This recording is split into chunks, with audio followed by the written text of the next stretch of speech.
Hey there guys, in this video I'm going to talk to y'all about hammers and mauls and some different ways that you can use some other hammers that, sometimes finding the proper hammer for leather work is a little more challenging, and sometimes you can find some hammers at the local hardware store that'll work just fine.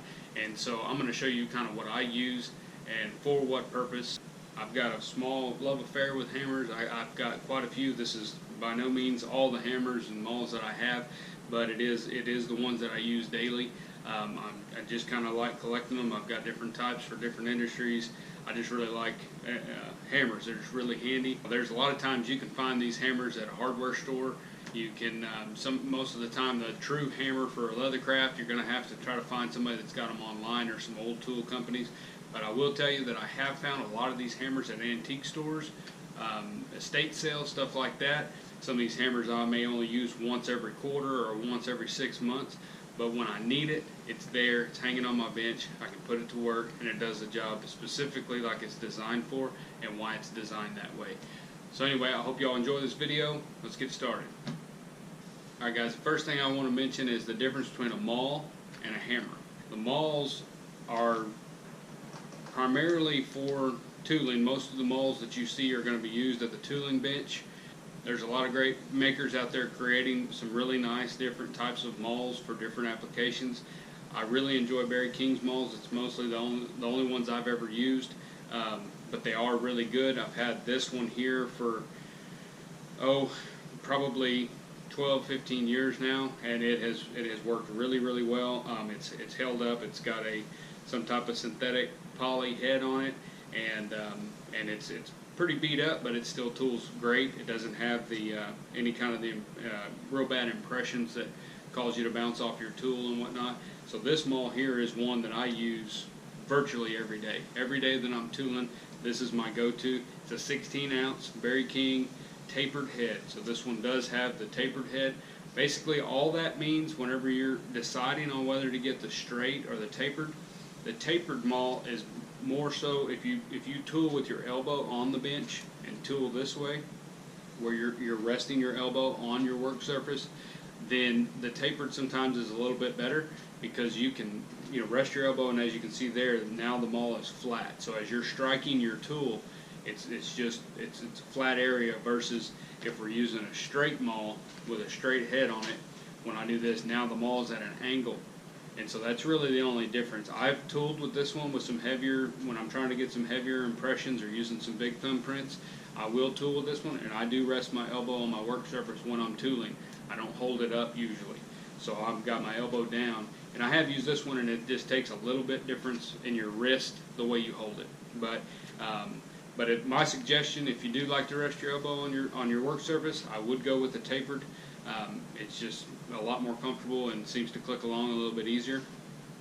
But like I said, these mauls are very well put together. Haven't had any issues with the back side of the nut kind of coming loose or anything like that.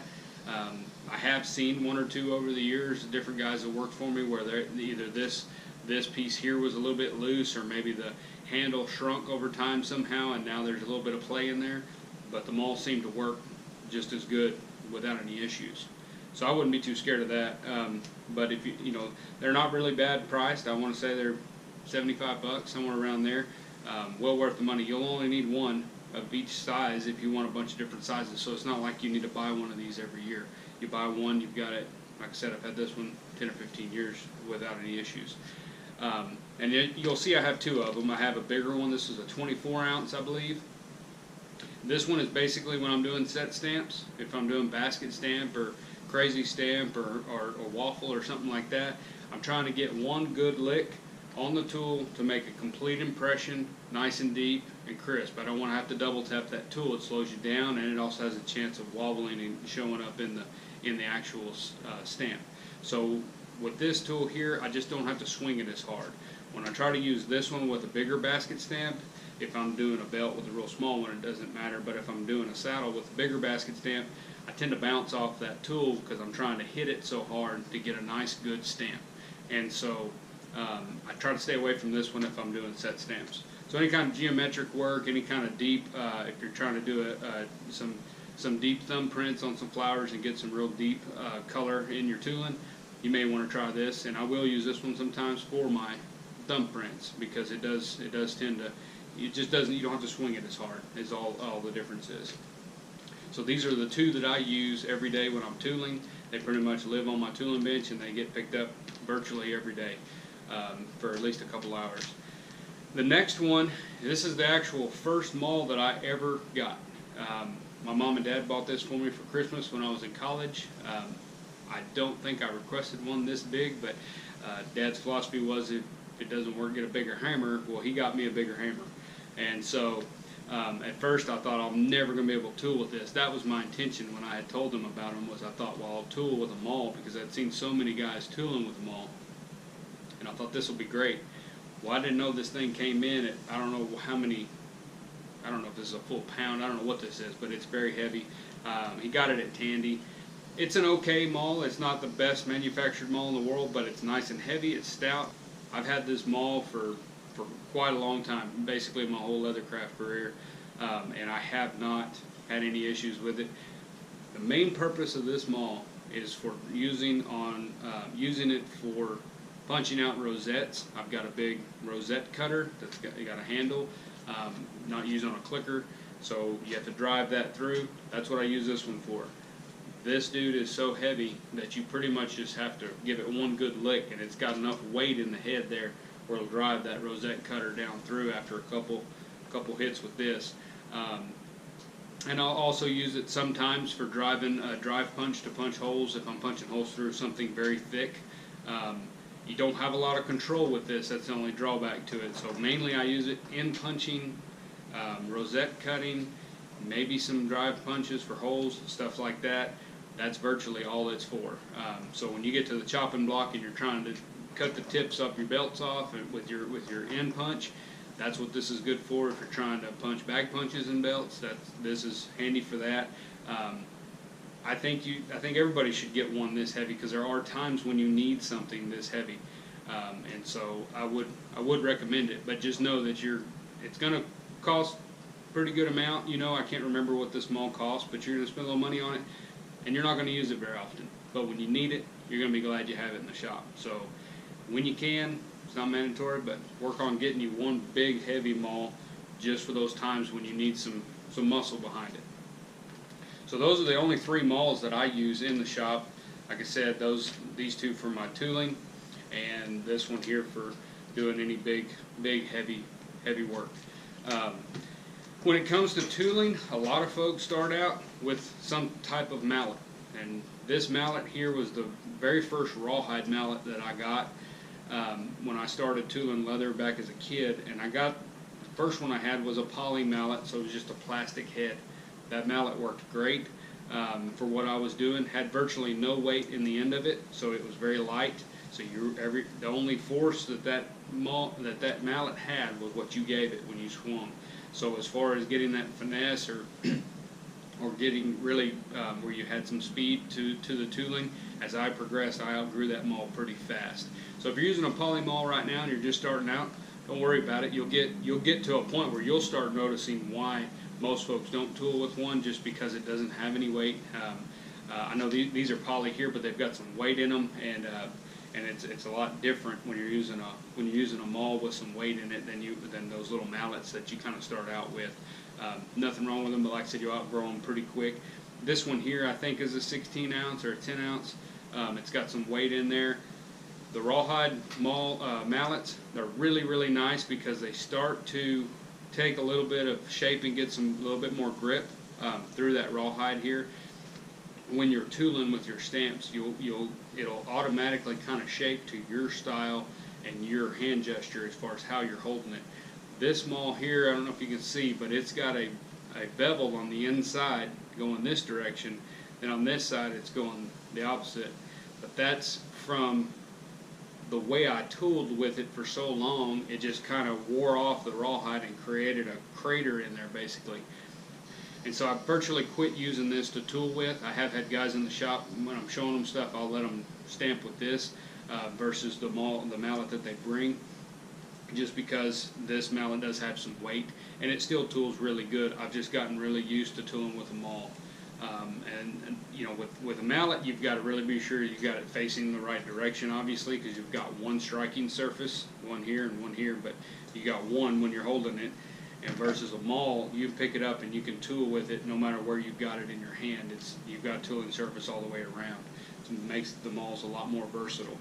But the mallets, they're great. I know a lot of guys that still tool with a mallet, they prefer it. There's nothing wrong with that, but I would suggest going to the rawhide mallets if you are going to use a mallet. But now this thing, pretty much all I do with it is punch my drive punches with it. So if I'm punching some holes for a belt or something with a drive punch, I'll use this. If I'm setting snaps, I use this. If I'm setting rivets, a lot of times I use this, just because it's still got some weight to it, and it's not going to damage the tool that I'm using to drive with. Because you wouldn't want to use a metal-headed hammer on your drive punches or anything like that, because you'll mar them up and mess up your tool. So you want to be sure and use something with a rawhide head or a poly head on any of those drive punches or snap setters or rivet setters or anything like that.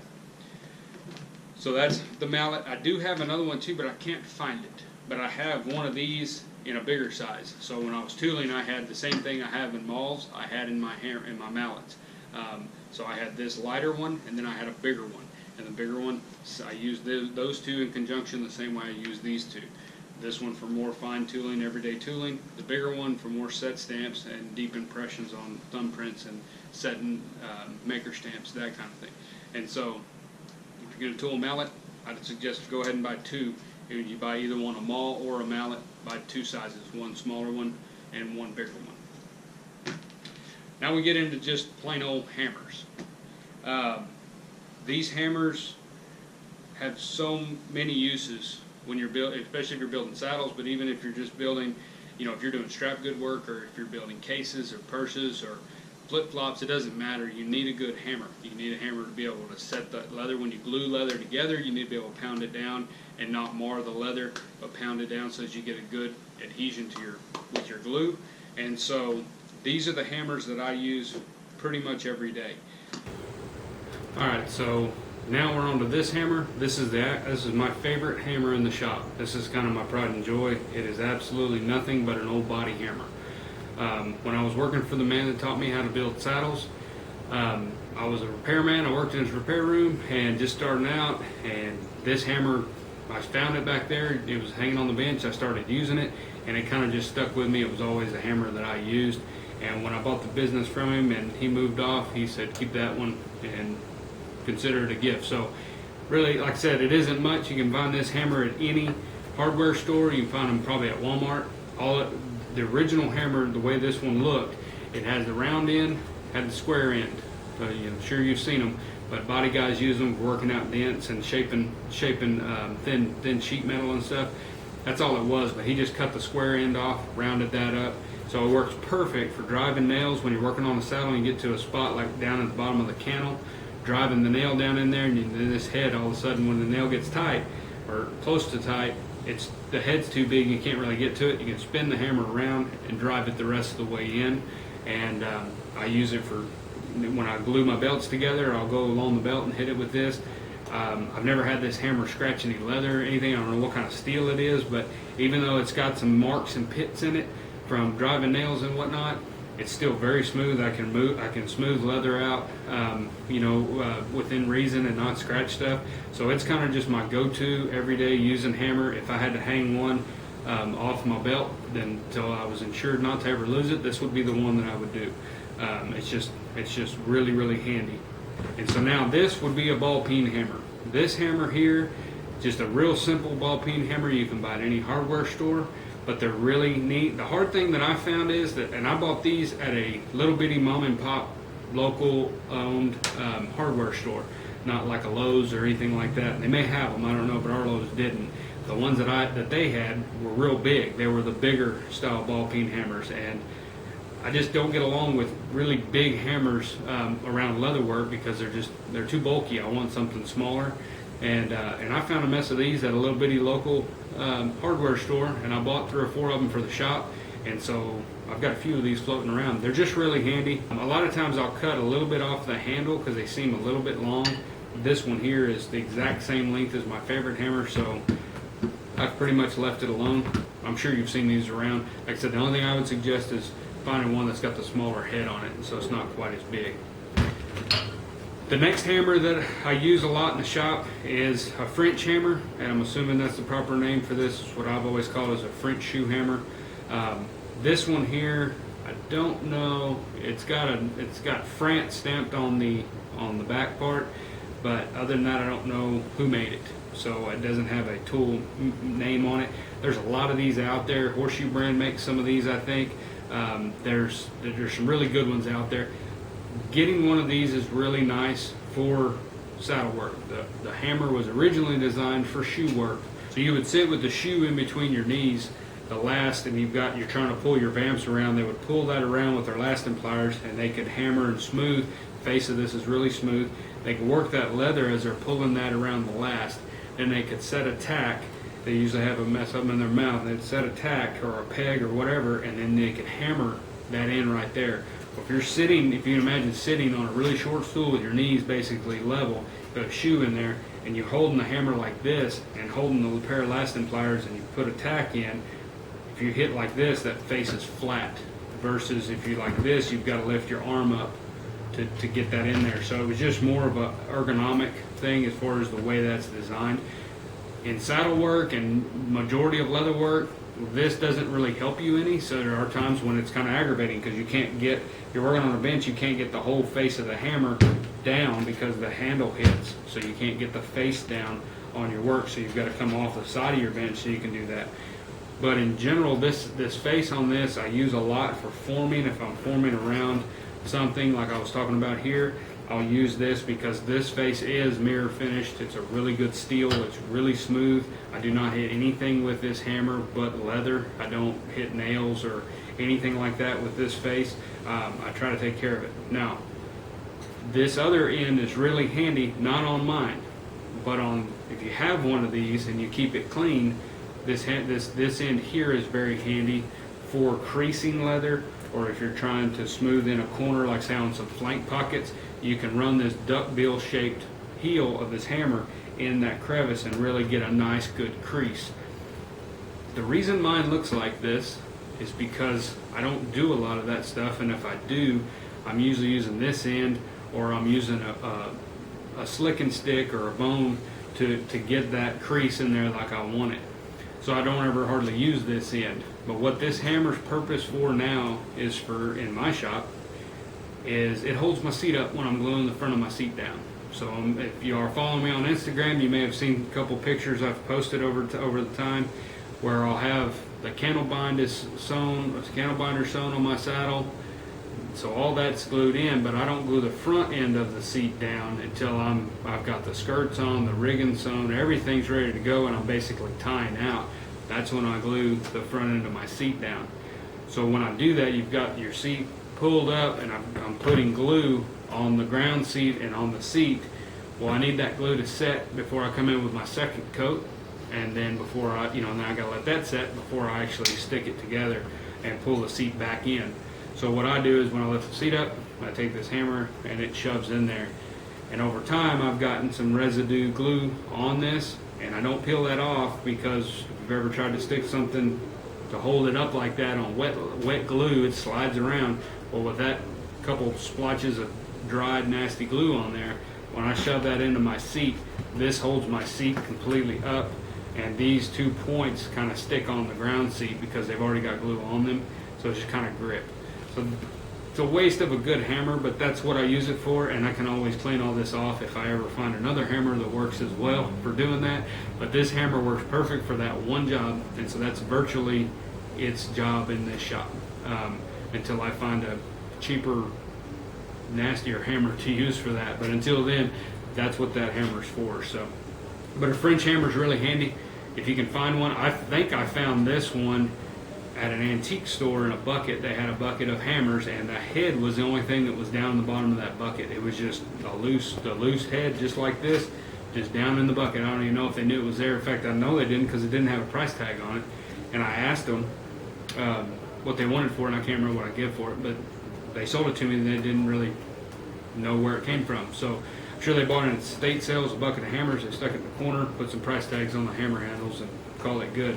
But be on the lookout when you go to an antique store, or if you go to an estate sale, or rummaging through your grandpa's old barn or something. There's usually a bucket of hammers somewhere, and sometimes you can find some good heads, and then the handles. You know, this I just picked that up at Lowe's. I found one that was close and shaped down the end of it so it fit in there and put it on there. So saved the head and made a new hammer. Now we get into a couple tack hammers. This is the more traditional, what they call a Sadlers Hammer, and this is an Osborne tool. I bought it brand new because I was going to be building saddles. I needed a Sadler hammer. Honestly, I very seldom use this hammer. The only reason is because that head is very, very tiny, and there's a purpose for that. But during general daily use of this hammer, I kill this thumb.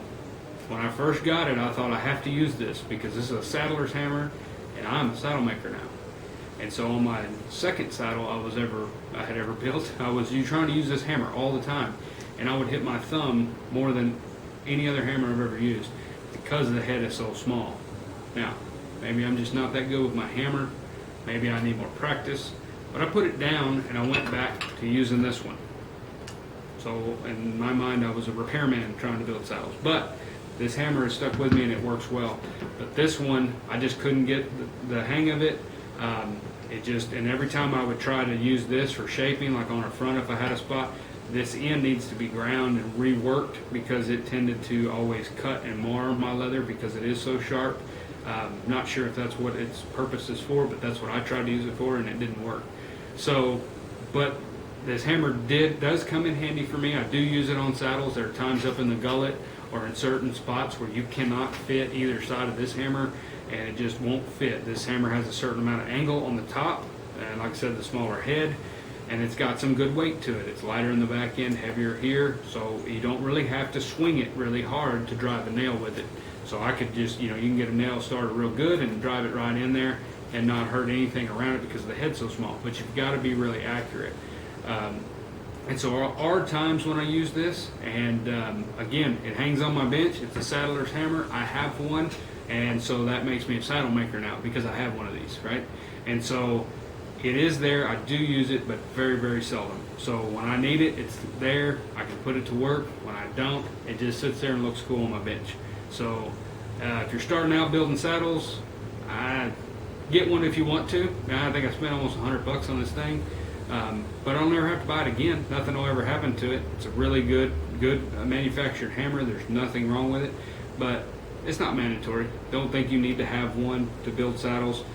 There's a lot of other better alternatives for hammers. Some may disagree with me on that, but my thumb begged me to quit using this, so I did. This is another hammer that's very similar. This is an older one. I do not know where this hammer came from. I think it came from when I bought the shop. I think it was just part of what I bought whenever I started my business. But it's a really neat hammer. It's got a split heel on it, the back end of it, and it's a tack hammer. It's got a small face just like this one does.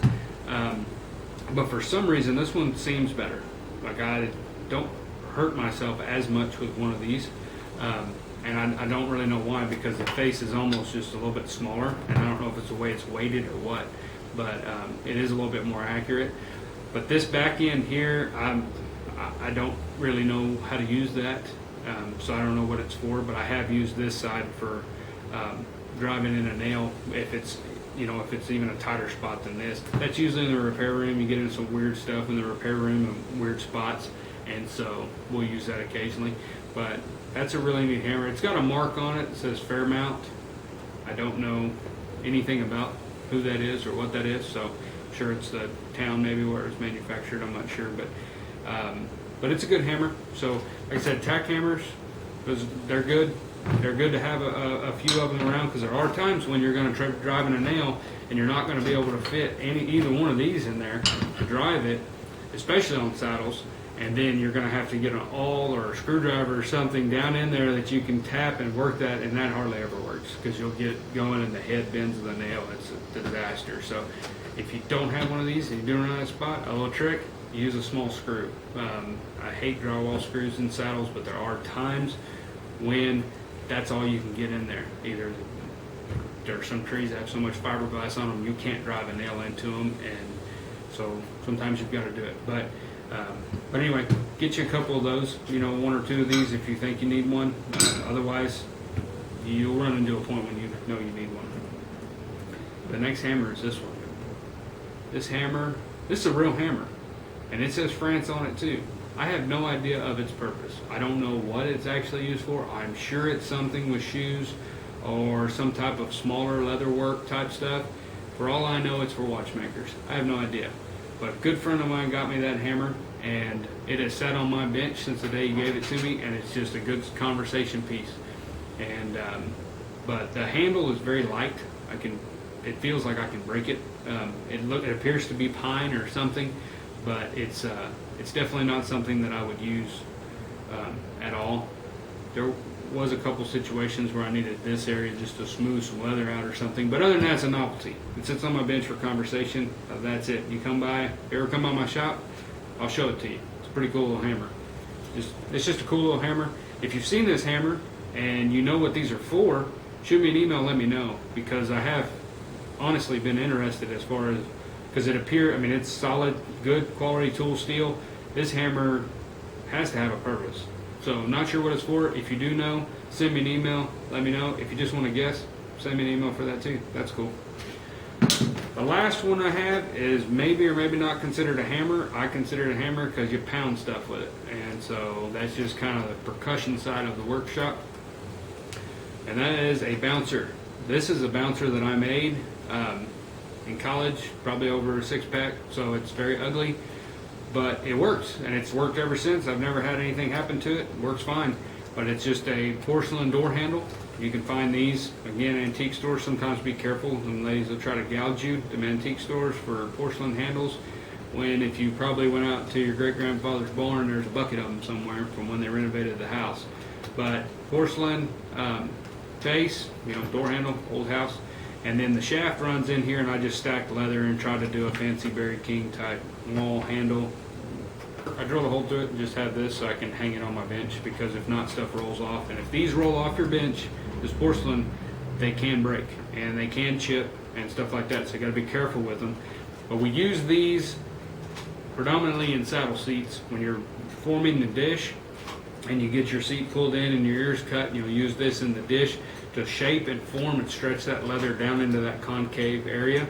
That's what a bouncer is used for. Use it on the top as well. When I pull a seat in the first time, I'll rub this on top of my drawdown strap, just trying to help that leather get stretched down in there and shaped where I need it. I have used it on fronts somewhat in certain areas if I'm trying to stretch a front around. The problem with it is, though, it's domed, and your front is domed the opposite way, so you get kind of this deal happening where you're only touching a certain spot in there, and so I get a few more little rough marks and stuff with it. Even though it's virtually smooth as glass, it's just the contact point. You got convex to convex, and so you're only touching one spot. So I don't use it very much on fronts. I prefer to use a bow, like a big wooden bow, or a glass on my fronts, and I'll occasionally use my French hammer face. That works really well because you've got a handle here, and I can actually hold this, and if I've got my front tacked down, I can kind of smooth and move that hammer down the face of that front and get some good shaping, and it doesn't scratch at all. But anyway, bouncer, they make these out of wood. They make them out of a lot of stuff, wood, porcelain. The majority of the ones that you find, if you're at a trade show or something, a lot of guys make some nice ones using these door handles. But you can make your own. If you want an ugly bouncer like this one, make one and hang it on your bench, and it'll work. But be sure and put something on it to hang it, or because it will roll off your bench. There's nothing to keep it from rolling, and it will break. So be careful with that. So that's all the hammers that I use on a daily basis. Again, not all the hammers that I have. I've got more. I've got some in storage. I've got a bit of a hammer addiction, and if I find hammers that I like, I've got some hammers I have no idea what they're for. I'm sure it's construction or blacksmith or something, but hammers are just a really good tool. It's kind of, if you think about, one of the first tools that man, I guess, ever started using. You know, a rock beat another rock to make a sharp stone to cut something, you know. So hammers are just really handy. No matter what you're doing in leatherwork, you need at least one or two of these, especially obviously if you're tooling. Got to have some form of tooling, maul or mallet. But they're great, you know. You can't have enough of them. You usually can pick them up pretty cheap, especially if you're buying used hammers. And let's face it, a hammer doesn't really wear out. Even if you find just the head of a hammer, you can put a handle in it. And so you really never run across one that's worthless. Anyway, guys, that's our video on hammers. I hope you found it helpful. If you have any questions on these hammers, or you think I misstated something, or you know what a hammer is that I have and I use the wrong term, or using the hammer for the wrong purpose, obviously, got glue all over this one. Let me know if there's anything you want me to talk about in a future video. You know, if you want me to come up with something else, if you like this style of video. I just wanted to do something that was just kind of a go through some tools, and you know, figured hammers are always something that I do get a lot of questions about, as far as what size maul, what size, you know, should I get the flat or the tapered.